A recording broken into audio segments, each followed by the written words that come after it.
All right, a quick announcement. So I have a book coming out August 1st. It is a mystery novel. And if you have any interest in that book at all, you should sign up for my newsletter at danielpoppie.com/newsletter. And you'll be able to get more information on that book through there. All right, that is the end of my announcement. Again, sign up at my newsletter, danielpoppie.com/newsletter.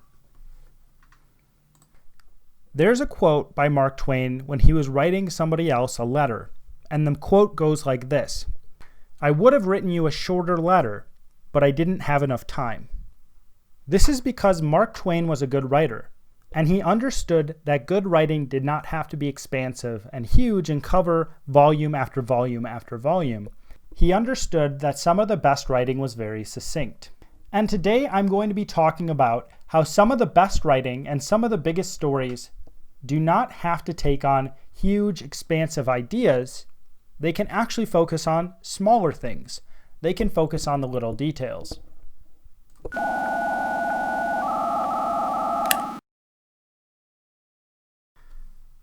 Welcome to How to Write Good. I am your host, Daniel Poppie. You can find out more about me at danielpoppie.com. If it is your first time here, How to Write Good is a writing podcast that seeks to find principles and advice that can be applied across a broad range of writing situations. If you've been here before, don't forget to subscribe, hit that like button below, and share. So how do you write any story? You write it event by event by event, or you write it dialogue by dialogue by dialogue, or description by description by description. And if you write a story like that, the bigger the story, the more the events, the bigger the dialogue, etc., right? We have to take that into account when we're writing. We have to take into account the size of the story. And if the story is bigger, what we're writing is going to be bigger. So an epic story is made up of epic, huge events, and a smaller story is made up of smaller events or smaller descriptions, whatever we're talking about. But I think you should consider approaching writing from a different angle. Instead of thinking big when you write, think small. And maybe even go smaller. Think of the smallest aspects of each scene, each paragraph, etc., that you can use to convey the entirety of what you are trying to convey. And write only those things. Write only those smallest aspects. You might be thinking to yourself, well, that'll never work because the readers are never going to understand that. But if you do it correctly, the intended reader, your intended audience, will be able to fill in the rest of what you haven't written. Now, if you're anything like me, when you hear advice like this, you're thinking, okay, that actually sounds really good. Or, okay, cool, but how do I actually do that? And I think the way in which this is done can best be understood after a few examples of me actually doing this in real time. So the different things that I'm trying to convey with the tiniest detail possible are a cup of coffee, a building burning, a battlefield, and a falling civilization. If you've noticed, I've started with something very small, and then I've worked up to something very large. And I believe, and you're going to be able to see, that you don't have to explain every aspect of each of these things to get the idea across to the reader. And in fact, if you decide to do it this way, where you're focusing on one aspect instead of all the different aspects, it is going to stick with the reader much better and much longer. It's going to have a more profound impact on the reader.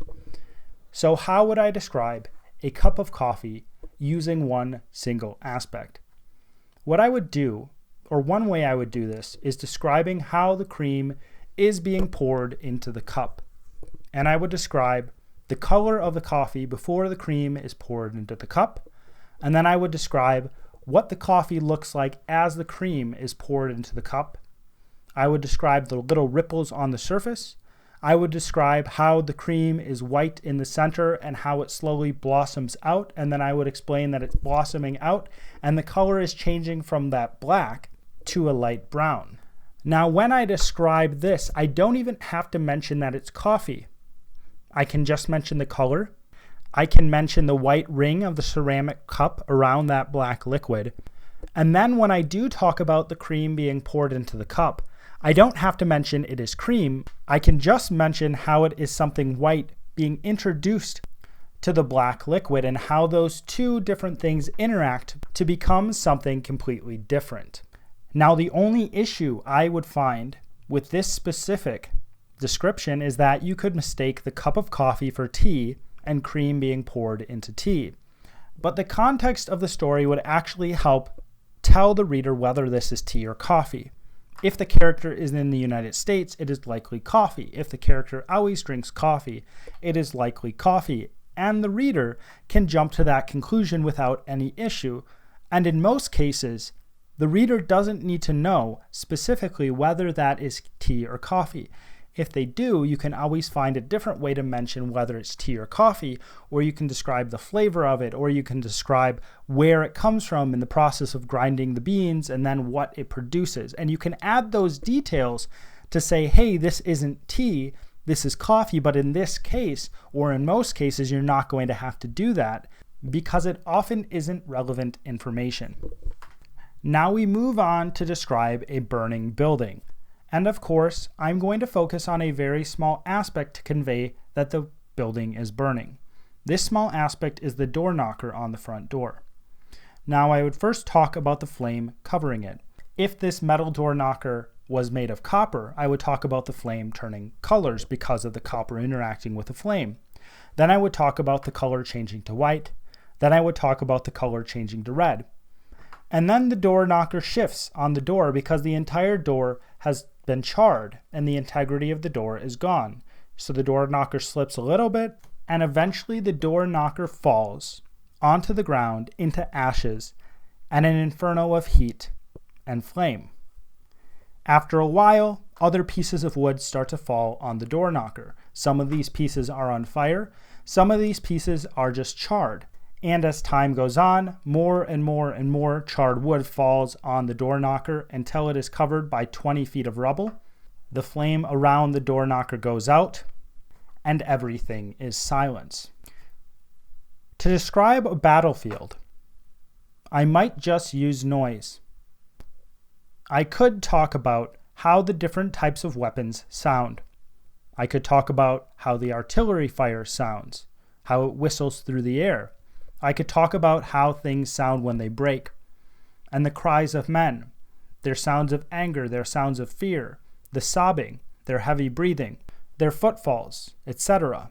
I could talk about the silence. I could talk about the men eating, their mess kits, them whispering to one another, their chattering teeth. When they pull their blankets around themselves, there's a crinkle of the blanket material.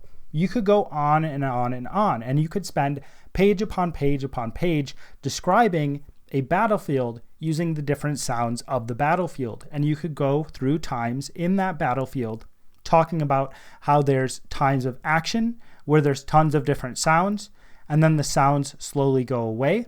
The cries of men fade. Sometimes there's still whimpers. And you could also convey the times of great boredom through the sounds.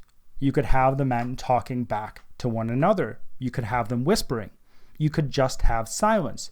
You could have different sounds of games, such as the sounds of cards being dealt out, or the sounds of checkers on a board, or a chess set, or whatever. The point is that there's no end of what you could use to convey that battle. And you've done this by limiting yourself only to one sense. And the power of only using one sense is that it focuses you and focuses the reader. So for my last example, the civilization that is falling, I'm not going to go through the step-by-step process that I would explain one particular thing, but I'm going to give you different ideas that I might use to show that that civilization is falling. The first one I might use is showing a statue that has been chiseled out well, but slowly over time that statue fades. Erosion works on the statue, it gets rained on, it gets snowed on, ice breaks off different chunks, and as time goes on, the face and the body of that statue get so eroded and so worn down that you don't even know what the statue is anymore. And nobody around knows what that statue is anymore. Another way I might show a falling civilization is how people talk through different times and periods of the fall. You might start with people talking in a very happy way. And then you might start people talking about a significant event that happened. And then there might be people talking in a way that is more somber. But even though they're somber, they talk about how things are better in the future.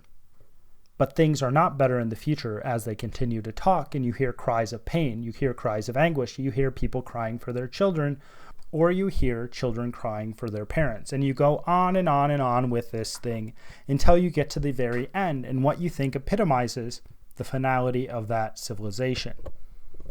Or you could just have people talking about the availability of food. And I would say you could show the decline and fall of a civilization with less than 12 dialogue lines about food. So there's a few different ways I would do it. But the point is, about this whole entire episode is that I'm not focusing on every single aspect. I'm honing in on one particular aspect. And the reason why I'm doing this is because I know that if I talk about every single aspect, I could fit volumes upon volumes about that specific thing that's happening. Whether that thing is just a person drinking a cup of coffee or the fall of an entire civilization. Now, as I always say, writing is far more complex than a quick tip about how to do a certain thing. So if you want more writing tips, you can check out these 2 episodes. I think they are directly linked to what I talked about in this episode. I think they can help you flesh out how exactly to do this. If you are listening to this, you can find it in the description of this episode, or if you're watching it, you can also see it up on the screen. If you enjoyed this, you're probably wondering how you can support me. Well, you can actually do 2 simple things. Follow the first link below to grab a copy of my book, and then follow the second link and sign up for my newsletter. It's that simple. Those 2 things will mean the world to me and give me more time to write books and create content for you. As always, my name is Daniel Poppie, and this is How to Write Good.